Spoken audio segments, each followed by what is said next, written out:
নমস্কার বন্ধুরা, আমি শর্মিষ্ঠা। আশা করি তোমরা সকলে খুব ভালো আছো। তো আজকে আমাদের টপিক হচ্ছে আইভি ফ্লুইড বা ইন্ট্রাভেনাস ফ্লুইড। একটি খুব ইম্পর্টেন্ট একটা টপিক। তো চলো দেরি না করে শুরু করা যাক।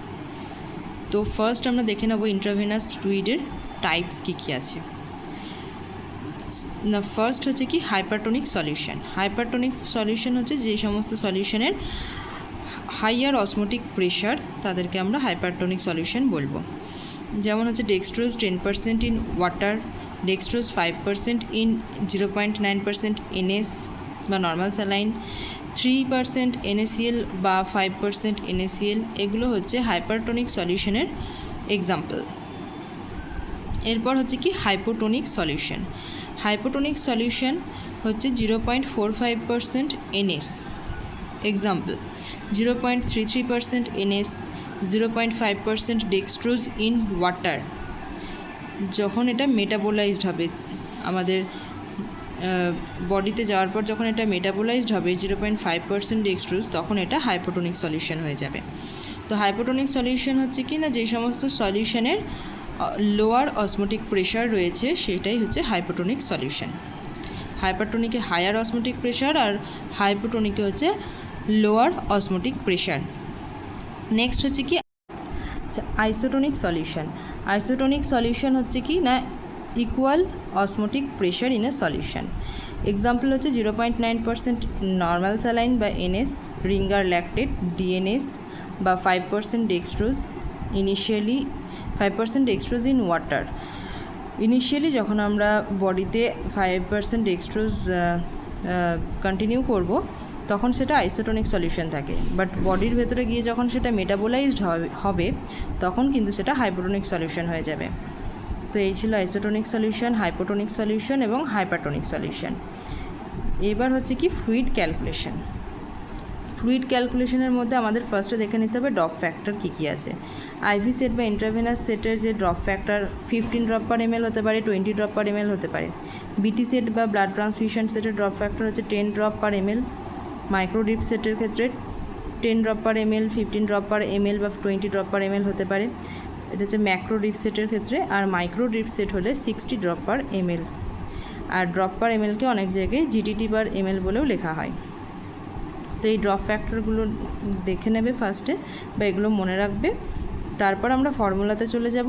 ফার্স্ট হচ্ছে আইভি ড্রিপ রেট। এখানে ফর্মুলা হচ্ছে IV drip rate equals to volume ml into drop factor divided by time in minute. মানে 500 ml NS যদি ধরো 8 আওয়ার্সে 8 আওয়ার্সে দিতে বলা হয়েছে, তাহলে 500 ml into drop factor IV সেটের হচ্ছে 15 ধরো, তাহলে 500 ইন্টু 15 বাই 8 আওয়ার্স, মানে 8 ইন্টু 60 ক্যালকুলেট করে যেটা বেরোবে সেটা হচ্ছে তত ড্রপ পার মিনিটে চালানো হবে। তো এটাই হচ্ছে আমাদের আজকের আইভি ফ্লুইড ক্যালকুলেশন ফর্মুলা। প্রেসক্রিপশনে দেওয়া থাকে অবশ্যই সেটা দেখেই ড্রপ ফ্যাক্টর লিখবে। যদি অনেক সময় না দেওয়া থাকে সেক্ষেত্রে এই যে স্ট্যান্ডার্ড ড্রপ ফ্যাক্টরগুলো দেওয়া আছে সেগুলো তোমরা মনে রেখে তখন তোমরা ক্যালকুলেট করতে পারবে। ফ্যাক্টর যেমন মাইক্রো ডিপ সেটে 60 হবে, ম্যাক্রো ডিপ সেটের ক্ষেত্রে 15 বা 10 বা 20 হতে পারে, বিটি সেটের ক্ষেত্রে 10 হবে, আইভি সেটের ক্ষেত্রে 15 বা 20 হবে, বা প্রেসক্রিপশনে যেটা থাকবে সেটা তোমরা ড্রপ ফ্যাক্টরে বসাবে যদি প্রেসক্রিপশনে ডক্টর লিখে দেয়। তো এই ফর্মুলাটার সাহায্যেই তোমরা যে কোনো ফ্লুইড ক্যালকুলেশন করতে পারবে। ভলিউম ধরো ব্লাড চালাতে বলে 350 ml হবে, 500 ml NS হলে 500 ml হয়, RLও 500 ml হয়।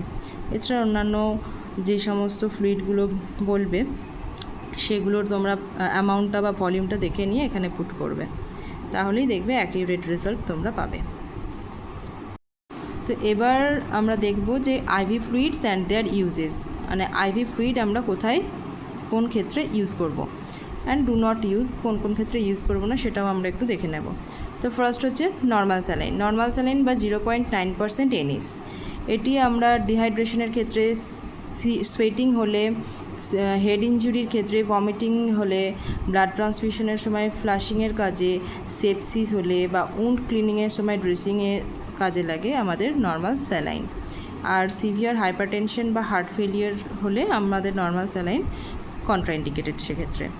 এরপর হচ্ছে কি রিঙ্গার ল্যাকটেট। রিঙ্গার ল্যাকটেট হচ্ছে ইউজ করা হয় কোথায় না, burn patient, diarrhoea patient, diabetes ketoacidosis patient, after surgery বা post surgery patient, electrolyte imbalance patient যদি পাওয়া যায় তখন আমরা রিঙ্গার ল্যাকটেট দিয়ে সেটা ম্যানেজমেন্ট করার চেষ্টা করব। আর কখন আমরা ইউজ করব না, ল্যাকটিক অ্যাসিডোসিস এবং লিভার ডিজিজের ক্ষেত্রে ringer lactate use contraindicated. Next হচ্ছে কি ডিএনএস বা 5% dextrose. 5% dextrose in water actually. তো এটা আমরা রিপ্লেস যখন সোডিয়াম এবং ক্লোরিন লস হয় সেটা রিপ্লেস করার জন্য ডিএনএস বা 5% ডেক্সট্রোজ ইউজ করা হয়। রেস্টলেস পেশেন্ট বা নিউট্রিশনাল ইমব্যালেন্স যদি হয় সেক্ষেত্রে এনার্জি প্রোডাকশনের জন্যও ডিএনএস ইউজ করা হয়। সিভিয়ার ডিহাইড্রেশনের ক্ষেত্রে ডিএনএস ইউজ করা হয়। হাইপোগ্লাইসেমিয়া মাইল্ড হলে ডিএনএস ইউজ করা হয়। আবার পিডিয়াট্রিক মানে বাচ্চা পেশেন্টদের ক্ষেত্রেও যদি তাদের প্রচণ্ড রেস্টলেস ফিল হয় বা ডিহাইড্রেটেড হয়ে থাকে তো তখন আমাদের মানে পিডিয়াট্রিক ক্ষেত্রেও ডিএনএস চাল। তারপর হচ্ছে কি হিমাক্সিল, এটা হচ্ছে কলয়েডাল, আচ্ছা এগুলো হচ্ছে সব ক্রিস্টালয়েড, এটা হচ্ছে কলয়েড সলিউশন আর এগুলো ক্রিস্টালয়েড সলিউশন। তো হিমাক্সিল আমরা major trauma, hypovolaemic shock due to severe bleeding, plasma expander হিসেবে ব্যবহার করে থাকি, ঠিক আছে। নেক্সট হচ্ছে 25% ডেক্সট্রোজ, এটা severe hypoglycaemia, hyper kalaemia management এইসব ক্ষেত্রে আমরা 25% ডেক্সট্রোজ ইউজ করে থাকি। নেক্সট হচ্ছে 10% ডেক্সট্রোজ, এটা হচ্ছে আমরা ম্যালনিউট্রিশন যদি মাইল্ড বা শর্ট টার্ম ম্যালনিউট্রিশন হলে 10% ডেক্সট্রোজ ইউজ করে থাকি এবং হাইপোগ্লাইসেমিয়া যদি হয় নিওনেটের ক্ষেত্রে তখনও আমরা 10% ডেক্সট্রোজ ইউজ করে থাকি। তো আজকের ভিডিওটি এতটুকুই, দেখা হবে তোমাদের সাথে আবার পরের ভিডিওতে। এই ভিডিওটি অবশ্যই খুব ইম্পর্টেন্ট, তো তোমরা কিন্তু অবশ্যই এটা তোমরা নোট ডাউন করে রাখবে। তো চলো টাটা।